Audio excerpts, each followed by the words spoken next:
Welcome back to our channel.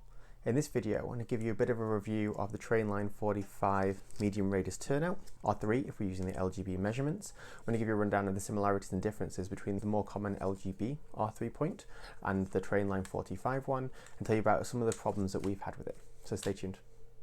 So first of all, let's talk about the geometry of the point.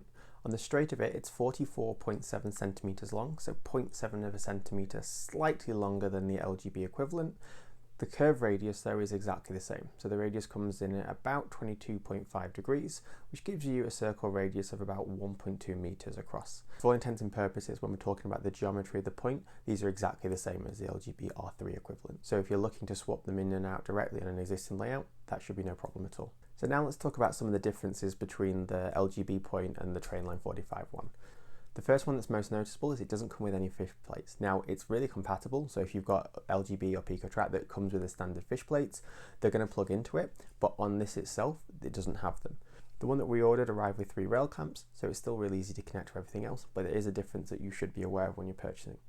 One small thing to note with this, if you're using rail clamps or if you're just using normal fish plate connected to another piece of rail, you are going to have to cut the webbing off from underneath. So when these come out the box new, you'll find that the webbing goes all the way up to the end of the rail.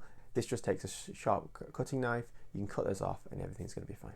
Another difference from the LGB counterparts is these actually come with a frog that you can electrify. So on the LGB points, the frog, or the point where the 2 rails come to intersect, is plastic. This obviously stops a short circuit for those of us using track power. TrainLine45 ones is because they come with the option to electrify that. You don't have to. We don't on our railway, we've never felt the need. We found these are really reliable. And if you don't electrify it, you essentially just have an insulated frog. The distance between the rails ending and the rails starting, where the frog would be on both the TrainLine45 points and on the LGB points, is just over 3 centimeters, so you essentially just get using it as an insulated frog. If you do want to polarize this frog, it's really straightforward to do. All you have to do is flip the point over. There is a screw that holds in a metal tab.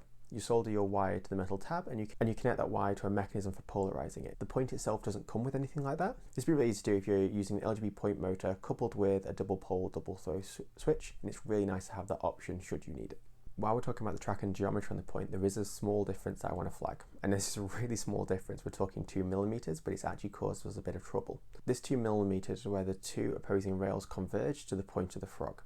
On the LGB points, there is slightly more room between these. Now what I have found within certain locomotives in our fleet, what happens is the skate is just wide enough that on the TrainLine45 points, it can make contact between the left and right rails and cause a short circuit. Now this does not happen with every single locomotive we have. There is a small number of them in which I can almost certainly predict this is going to happen, and it's exacerbated when the points are not perfectly level. It does happen here because all of our track is free floating. Now there's a couple of ways around this. The first one is you could just remove the skates from your locomotive.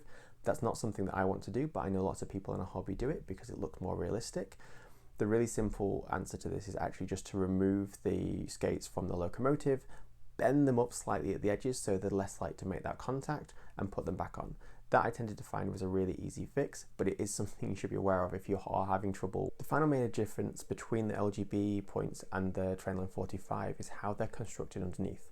Now, in order to make sure that there's continuity between all the rails, what LGB do is they ensure that each rail is connected to others by a soldered connection. The only exception for this is obviously the moving point blade, which is connected by a screw. TrainLine45 went a slightly different route, and they've used a combination of screw connectors along with the metal tabs. Now at first this wasn't a problem, didn't notice any difference, but after the second winter we started to get some continuity problems.